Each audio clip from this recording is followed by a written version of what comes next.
هلا سامي سراج ما شاء الله متدفية جاكيت وطاقية أخبارك؟ طيبة؟ صبي لي شاهي. كيف رمضان؟ كيف يلاف معاكي؟ كله كويس؟ كويس ما يبغى شجر. ما شاء الله لابسة هنا ذهب، هذا جولد، هذا جاكيت ما شاء الله. ذهب هذا جولد. ما شاء الله ما شاء الله ما شاء الله. بس شكرا شكرا شكرا.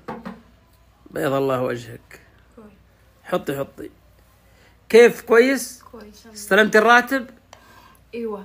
يعني كله 100؟ ايوه. الحمد لله.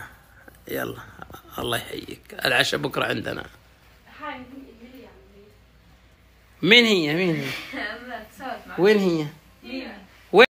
yeroo baay'ee namticha kana yookiin arabiticha kana ni beektu anillee karaa YouTube kanatti nafida baay'ee natti tola gara TikTokiitiin baay'ee hordofaa dhugaa dubbachuuf araboonni akkana hin jiru jedheetoo yaadu baay'ee tokko natti tola jechuudha. Shamar qabuun hordoftoota kabajamtoota channel YouTube jalatti argamtan jirtoonni jiran nagaa kiyya galataa qe'ee gaar ammoo akkuma argaa jirtanii viidiyochi kana bicha miti dheeraa ture kennaa bareedaa yookiin immoo kennaa ajaa'ibaati kan kenneef jechuudha.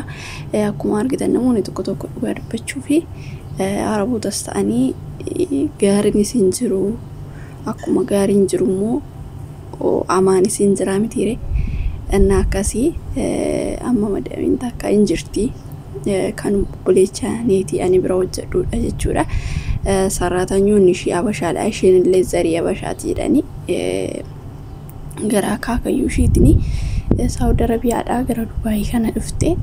So yeroo baay'ee sarraatanyoota ishii bakka beektanii baay'ee tokko kabajji dhugaa dubbachuu fi nyaata biddeena akkasumas immoo wantoota adda addaa kana hin fiddeef yeroo baay'ee nan argaa jechuudha. Naaf illee naaf ergu baay'ee tokko bakka hin kabajjiin namtichi kunillee zarii abashaa hin dhabu jechuudha. Dhugaa dubbachuuf araba qofa osoo hin taane baay'ee tokko Itoophiyaallee hin deema namtichi kun hin beektu Saawudi Arabiyaa keessa kan jiraatu nama baay'ee tokko namatti tola baay'ee tokko ijoollee gara TikTok kanarratti ni fidaa ijoollee abashaa ijoollee Itoophiyaa jechuudha.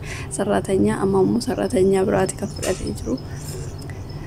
Anna maal jechuu barbaadetanii dhugaa dubbachuu fi qarshillee kennaarree wantoota adda addaa namoota gargaaruudhaan baay'ee kan beekamudha jechuudha. Namoota hiyyeessota akkasumas immoo namoota rakkatoo waan akkasii biyya isaattis ta'e yeroo Itoophiyaa deemee tokkollee ta'e argitanii ta'e gargaaraa ture jechuudha. Namaaf gaarii ta'e maal jechuu barbaadetanii yaati waan gaarii yoo hojjette karuma gaarii deemta. Waan badaa gaafa hojjette waan badaatu si mudata.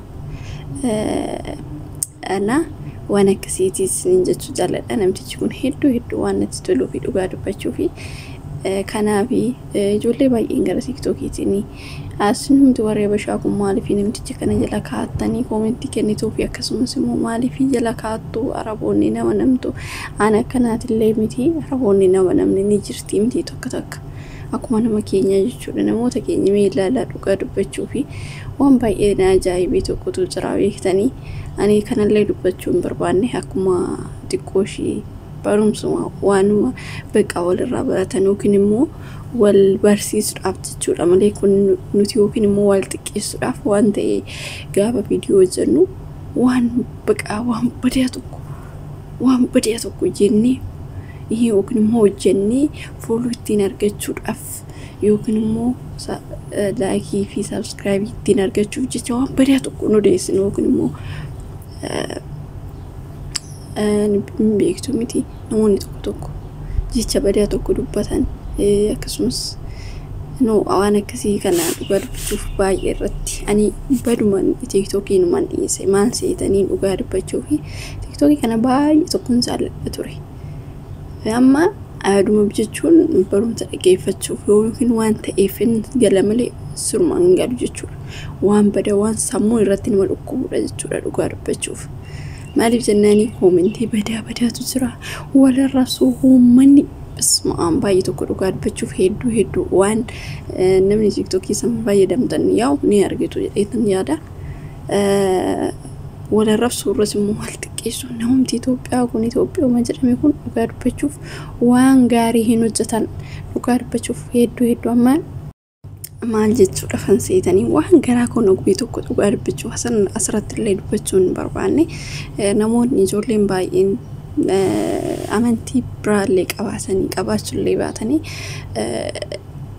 amma mijatti kaleessa duute jechuudha kalee awwaalamte qananii ishee irratti suura ishee gadi lakkisee narratti gubanii jechuudha narratti gubanii ani faaruu kan qabu wayin gadi lakkisee narratti gubanii jechuudha dhiise bakka baay'eedha jechuudha kan gubaa turanii Oromoo ta'anii dhugaa dubbachuuf hedduu takka gaddisiisemee ilaalamee uummata Oromoo kana ilaalaa dhugaa dubbachuuf waan baay'ee sin ani ndawum dhugaa dubbachuuf osuman anallee taasabina warreen viidiyoo kana hordoftan hundumti keessanallee dhugaa odoo akka amantii kan jijjiirratan ta'e yookiin immoo ofirraa baasan ta'e anumatu ofirraa baasa Orominnati kana jechuudha maaliif jennaan waliin tolu uummanni dhugaa dubbachuu fi mee xiqqooshii nama amantaa amaaraa ilaalame dhugaa dubbachuu amantaa isaaniitti illee cimaa waa hundumaan illee cimaa garuu nama xannacha takka tufuuna jeessa jedhanii miti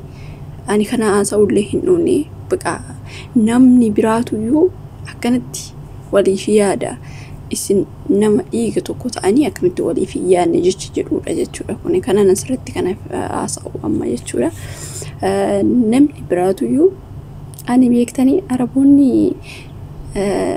baay'ee kifuudha gaafa jedhanii ana dhugaa dubbachuuf amma fe'eeyyuu ta'u amma fe'eeyyuu kifuu ta'an isaan mooyya yeroo tokko isaan mooyya mee keenya ilaalaa akkaataa cakkaanni isaanii dhugaa dubbachuuf mee ilaala wal bira qabaa ilaala anna kana waan baay'ee tokko nama gaddisiisuudha dhugaa dubbachuuf anna waan akkasiitti sinin jechuu jaaladha hordoftoota kiyyaa so waan akkasiitti namaaf waan gaarii hojjedhu amma addunyaa tanarra jirtutti waan gaarii hojjedhu dalagii jechuudha ani namticha kana gaafa ilaalu dhugaa dubbachuuf nama baay'een barumsaa karaa fudhatuuf jechuudha maaliif sarratanya hin qoccolu ndam waan gaarii kennuuf dhiisito ni qoccolu mee biyya keenya keessatti ilaala mee sarratanya namuma ofii ilaalame waan isaan godhan dhugaa dubbachuuf sarratanya biyya keenya san keessatti sarratanya mee namni tokko namni ofitti qabii akka obboleetti yookiin akka ilmootti jiraachisu hin jiru biyya keenya keessa ndoom asiyyuu wayya ndoom araboota wayya waan ofeeyyuu ta'e keenya sun sila akka akkam ta'uu qabuun sinin jedha sila akka hin beeku akka dhiiga isaa ta'e qoccoluu akkasitti qoccoluun qabamee araboota mee ati amala gaariidhaan qabdee amala gaariidhaan itti siqxe isaan waanuma baqa sirriitti jaalatu jaalannaan sinjibban sijibbiidhaan garuu immoo cirraashuma sijibbu jechuudha maaliif namni bineensa bosonaa waliin hin jiraataa miti kanaafiyyuu eenyumaayyuu waan taane bineensa bosonaa sanuu ofitti madagsanii waliin jiraatu isaan immoo namni amala isaanii beeku namni amala qabu isaan wajjin jiraachuu ni danda'a jechuudha namoota amala hin qabne yoo ta'e malee isaan waan akkasii waan akkasii kana siif hin yaadanuu ati ofii keetiif hiddi yaadde malee keenya namni silaa hin beektu waan gaariin hojjetu ijoolleen keenyarra waan gaariin hojjetan yeroo sanitti immoo isaan waan kana waan hin jaallanne ani amma mee dhugaa dubbachuuf jechumattuyyuu biyya lama kanan jiraadheeru yeroo dheeraa garuu baqa waan tokko isaanirraa keenyarraa ana dhugaa dubbachuuf harka kudhan isaan naa wayya ayna argine akkamtu miidiyaa irratti yeroo argu jechuudha biyya keenya keessatti ana akkasii yaa biyya ofii kan jedhatu jira odoo kon biyya ofii jiraatanii osoo waa baay'ee isaan jijjiirama argattee waa baay'ee argattee osoo biyya kee keessa jiraatte kan asii argatte kana hin argattu jechuudha kanaafiyyuu amala gaarii qabaannan waa baay'ee waan gaarii hojjette waanuma gaariidha annaa kanaaf maal jechuu barbaaditanii walumaa galatti jaarsa kanaan immoo galatoom yeroo baay'ee ijoollee alaatirree ta'ee kan isa bira jiran illee ta'ee surprise godha baay'ee tokko nama gammachiisa dhugaa dubbachuuf hedduu yoo kanatti sarratanii yeroo kanatti gammaddu yeroo kanatti baay'atanii faa inni jedhan das nama jedhan namatti tola waaqayyo isaaf yaa tolu yaa kennuufi